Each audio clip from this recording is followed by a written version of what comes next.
have your book that you'd never be able to maybe be accepted by the mainstream, or get a hand in your like a leg or foot in the door of that, because it's all, you know, you got to do superheroes, right?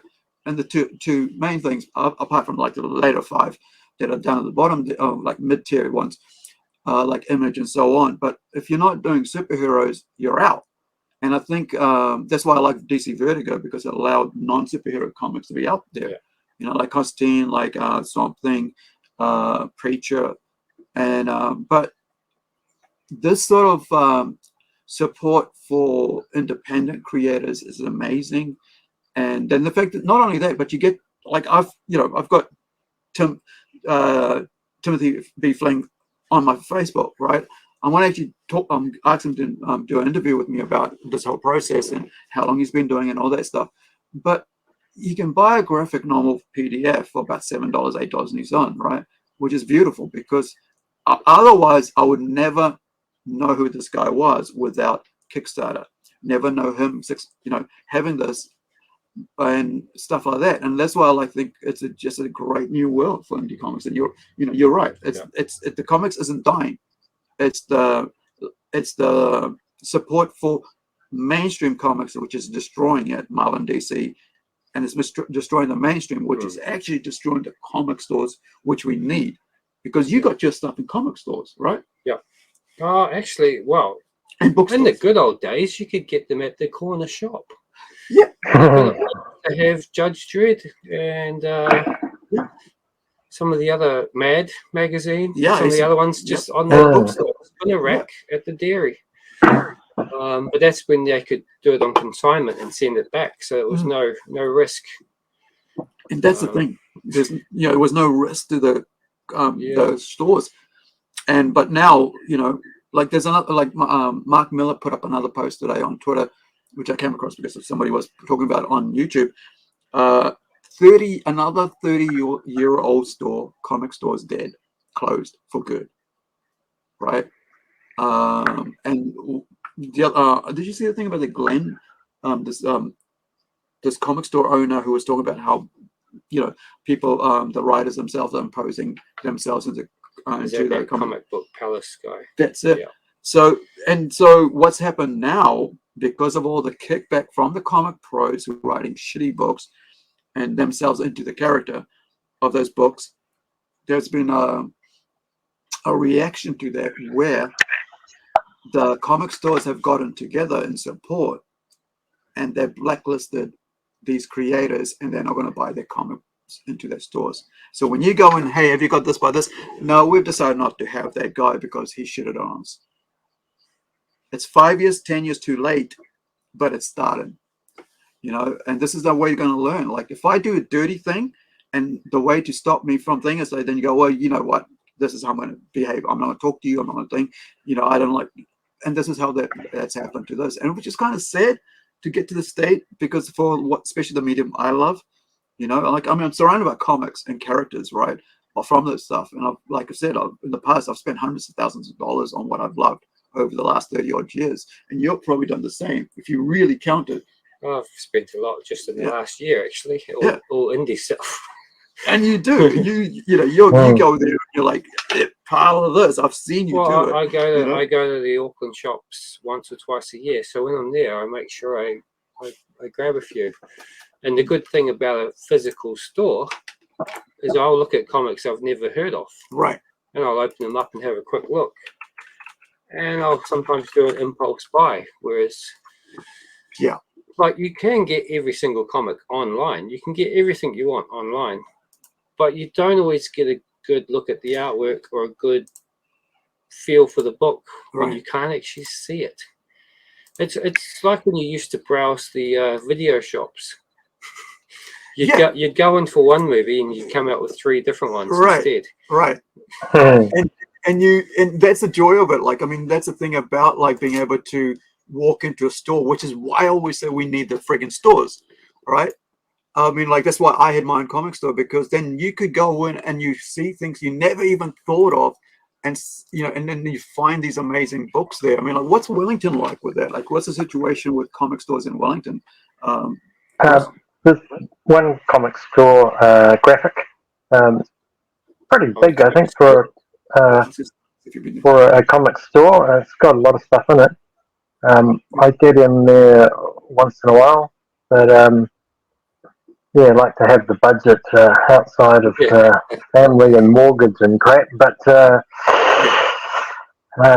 it's rough out there. Yeah. That's why I only go to Auckland a couple of times a year, because I've got to save up for it. Yeah. I know I'm going to Gordon House, and I know I'm going to a comic book store. Yeah. Yeah. Yeah. I was getting the real thing in your hands, even when you're doing your own artwork. You can't even quite see it somehow until it's actually printed out and in your hands, and you kind of appreciate it more. Yeah. So in that way, I get comics from the library whenever I can. And, yeah. I think I've read nearly every comic in Whangarei Library. So. Well, if I haven't read them, I've gotten them out, tried to read them, and taken them back quickly. But I've probably looked at nearly everything. Yeah. And when you were saying that it's different when you get them in your hands, so like with my issue 1 and issue 2 of my own comic, I have actually changed the coloring on it. In the first one, I was using the tones, the screen tones, and I did about 20 or 30 test prints. And when I did the covers and stuff, they came out perfect. But the interior pages, they have that moire sort of pattern where it messes with your eyes. Oh, right. So, yeah. So if you ever get issue 1 and 2, you'll notice that it's gone from screen tone to grayscale. Oh, so, right. I actually wanted the screen tone look, but it just messed with the printing, just didn't come out quite nice enough. So. Is it because of the mixture of the inks, or? I think it's the paper. Right. Because on the back cover, which is cardboard, a thicker cardstock, the screens are printed perfectly. It looks great. But on the paper, where I think it bleeds a wee bit, it's a bit moiré. That slight bleed is enough to make it muddy looking. I wanted I didn't want the glossy paper. I wanted the matte, like the semi? No, I wanted the old school matte sort of paper where it didn't shine and reflect. Right. Because it's like the old Conans and the old old 2000 ADs that were mostly black and white. Right. Yeah. I was going for a pulpy. It's a pulpy, over the top story. So I wonder if you just go put a newsprint, like maybe like a higher grade of newsprint, not the actual old school newsprint, but like maybe a bit more higher grade. I think the newsprint is actually dearer than the paper. Wow. It's a weird thing. I think because newsprint has to be done in a bigger order. Right.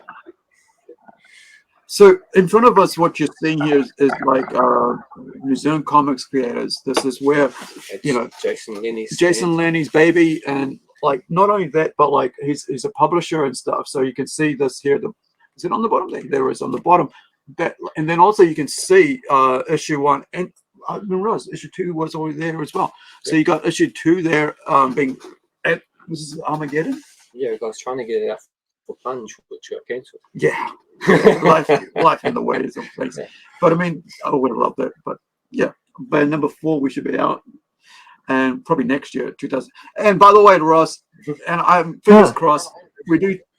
If we go and do our year 6, which will be in 2025, I'd love to have you again, and it'll be amazing. Oh, yeah, cool. I know I'm humming hard about those things because I don't know.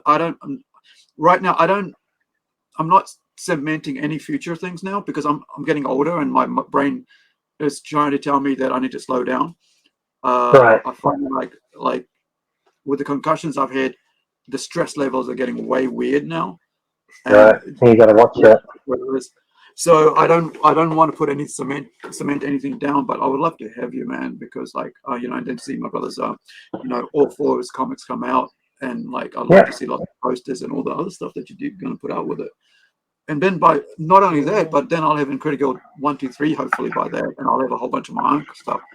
And not only that, I love to get some of these other guys' stuff from overseas come here in the indie scene. And also maybe hopefully Jason can come up and show up the New Zealand comic stuff, you know, because, and Adrian, you know, it'll be great to do stuff like that with Adrian Kennard from Earth's End. Yes. You know, really make it a New Zealand comics freaking year, because I think it's time we did that up here and just concentrate on New Zealand comics. It'll be, you know, if I can say, hey, in 2 years, a year and a half from now, I would love to see a spot in Whangarei where we're just doing New Zealand comics. Plunge present New Zealand comics, you know, and you get to see all this amazing work from New Zealand. It may be a bit of, you know, modern, you know, mainstream and bit of, you can have a bit of mainstream to drive people. And also overseas, you know, indie comics, just to show the amazing work. And maybe some Aussies might want to like send stuff over. And this is something, you know, it's something we need, because we need to really show, you know, because like even when you go to Armageddon stuff, unless you know the scene, you're not really going to look at it. All you care about is mainstream, because that's what you used to. Like, you know, you used to like, you know, Transformers, you're used to Batman and all that. If you're going to Armageddon at the moment, what you care about is anime. Yeah. Because it is most of the stands. Yeah, because anime is killing, not killing, but outstripping financially, and the reason for mainstream comics, and the reason for that is you have one creator like indies, or one artist, or one creator artist like a chain, right? And because you get one voice or two voices, and it's always the writer. You don't have a dozen people telling you what that character should be, which is what is very attractive to me as a reader. I don't want to hear some other writer's interpretation of what Batman is. I want to hear Batman. I want to see Batman. Well, I heard a writer, and unfortunately I can't remember his name. It wasn't like Neil Gaiman type level of famous, but it was a comic writer, one of the old school ones. And what he said was that the new writers at the moment don't realize that gay or LGBTQ or pan is not a personality trait. No. So they think and he's like, it's not. He goes, I wouldn't have given a shit if Han Solo was gay, as long as he was a cool cowboy in outer space. Right. That's what I love about comics. It's just, it doesn't mean what they do in the bedroom. What I do in the bedroom should not matter to you out there, right? It should not matter to you. What should matter is that character I'm writing and what that character is about. And Nobi Comics played a video, which I don't know which one it is, but he played a video on his channel, and I love that. And I actually, was on that when afterwards and talking about it, how how a female lesbian, I think she was lesbian, talked about how she hates the fact, as a lesbian character writer who was writing LGBT characters, hates the fact that the mainstream is tokenizing those characters now. Yeah, actually, saying that, there was a he's on YouTube. There's a black cartoonist. Again, I've gone blank. But he has worked for Marvel and DC. He's gay. He's African American, and he hates when they turn characters gay for no reason. Yeah. He's like, it's fucking tokenism. He goes, write a new character or get a character where it makes sense. He goes, if you said Batman and Robin were gay, he goes, you could make that make sense, but you can't just grab Conan and go, oh, by the way, he's gay now. Yeah. Yeah. But we do have Batman and Superman gay. It's called Apollo and what's his name? Midnighter. Yeah. Right? Yeah. And that's the thing, he made a new character. Yeah. Which people knew were based on other characters. Yeah. And they didn't care, they liked it. The Authority. The Authority is great. Yeah. And they're looking to make the Authority movie now. Yeah. And nobody had a problem with it in 2000. 20 years ago. We never had a problem with Authority. Yeah. And I was reading Authority.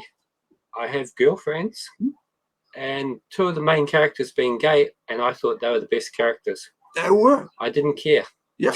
Authority's amazing. It was good writing. It was good storytelling. They were interesting.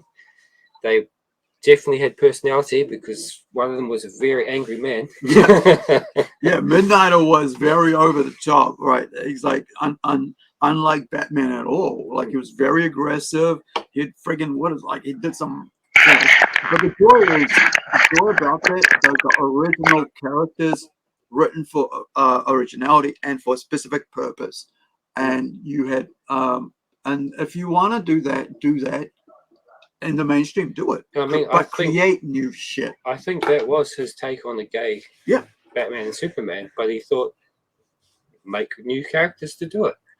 Yeah. So why not? If you make a good character, no one cares. Yeah. At the end of the day, it's like if it's originality, all people care about is originality, well, right? I reckon if you asked a kid that like my son loved Harry Potter. Absolutely loved Harry Potter. He actually read all the books. He's not a big reader. He read all the books. He watched every movie, which drove me crazy. Played half the games and stuff on PC. Loved it. He never once asked if any of the characters were gay or straight or lesbian or he didn't care. The story was about magic and it's the creepy weird people to do that and fighting evil.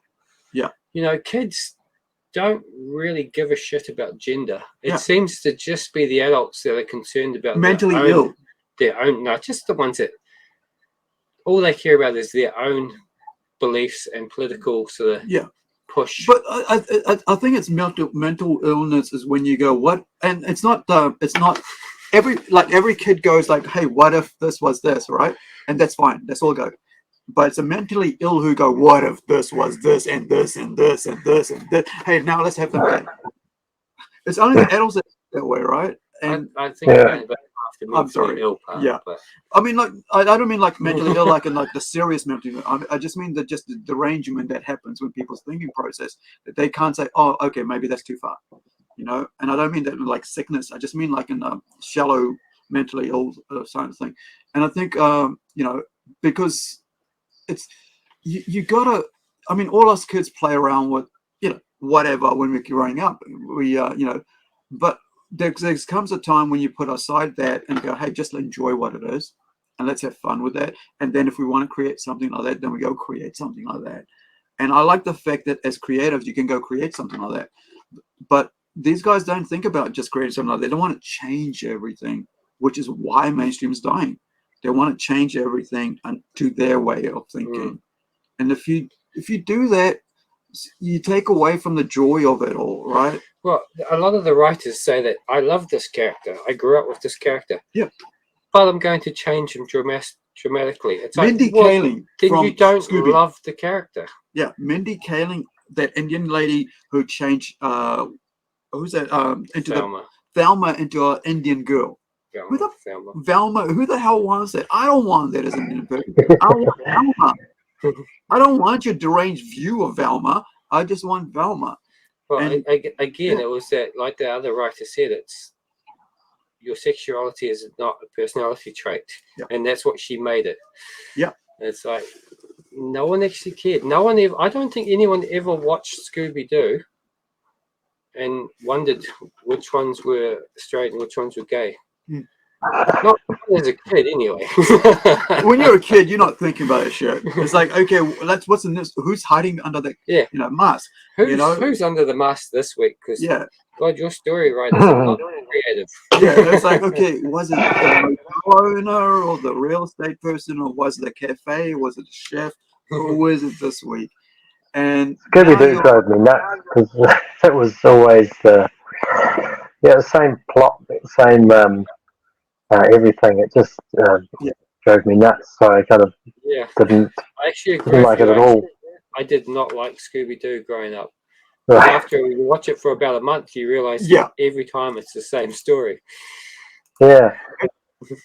And sometimes comic characters have been changed before the better, like Frank Miller doing Batman. What was it called? The big one that sort of changed everything. Dark Knight, which really made him a lot darker and foreboding and things, rather than the camp kind of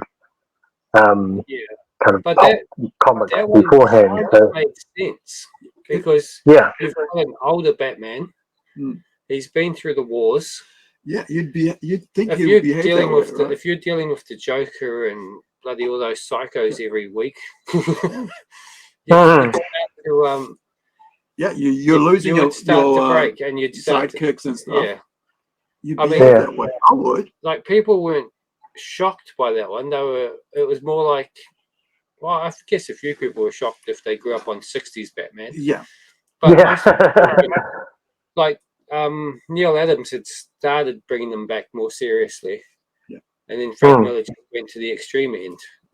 But I mean, like, it's about growth, right? Or like, and this is what something that's not in mainstream comics. There's no growth in it. It's rehashing, rehashing. There's no end in sight because it's what they, it's like holding on to a dead horse, right?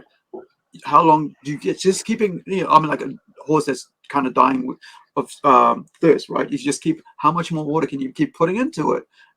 It's finally gonna age out, and they don't want to age out these characters. And I think that's why Dark Knight mattered so much, and it's such a what would you say, like a class act in itself, or pedestal. We hold it in like a pedestal thing, because you did get to see and what he was like, what at the end of his day, right? What's he like? And that's what Batman of the Future, was so cool. What it took off. Here he is, a sage old man at the end of his robes, and now a new person comes in, and that's what they should have done.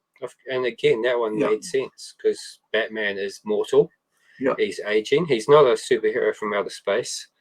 So eventually he will get too old and he needs to replace himself, and that like it made complete sense. So no one was insulted by it. No one was like, this is wrong, this is horrible. It was like, no, that practically makes perfect sense. It's the ones where they just do things just because, like making Thor a female, right, for no reason really. There are lots and lots of gods that are female. Yeah. There are even gods of war that are female. But let's change Thor anyway. Yeah. and that's what it comes down to. Does it make sense? Does it make sense to you that Bobby is now gay? And Iceman. Is it gonna matter that Bobby is gay? No. But the fact is you've ruined Jean Grey as well in the process, because you said that Professor S, right? You've told Professor X to tell Xavier to tell Jean Grey to mess with his brain, right? And now he's gay, but we know Bobby to be that way, and doesn't make sense. You've abused three characters that people love, right? Jean Grey, Xavier, and Iceman. Why don't you just create a new character? It's so freaking easy to create a new character. I do that all the time for every single story I do. That's how easy it is. I mean, like you as a comic creator, you create a whole new comic, right? With and whole new characters and like all the different things that are happening in this amazing book. And and I haven't read for comics for ages, but this one I've read, right? And so and the number one, I'm going to read number 2 next. So when you can just create, I always think like, what is in these people's heads where they go, this is what I'll do. And I think it's mental illness, right? Because it's like, just create it's so easy to create new characters, man. Like, please, just do new characters. I think it's laziness, actually. I think it's laziness. I think they're using someone else's hard work, being lazy, and then trying to take credit for something new. It's like, you didn't make that character. Just because you tweaked it 10% doesn't mean it's yours. If I changed his underwear to purple, I didn't create them. Oh, they did. They put him like in jeans, right? Instead of was like. Was that the 90s one with the mullet and stuff? No, there was a more recent one with like blue jeans, and then also put in the Wonder Woman in jeans as well, right? And but they also made Wonder Woman a man in that clip you sent me. What? Yeah. Wonder Man? I'll find it and show it. But like, I want to just segue for a minute, and like we're talking about horror, like so. I want to like this That sounds horror.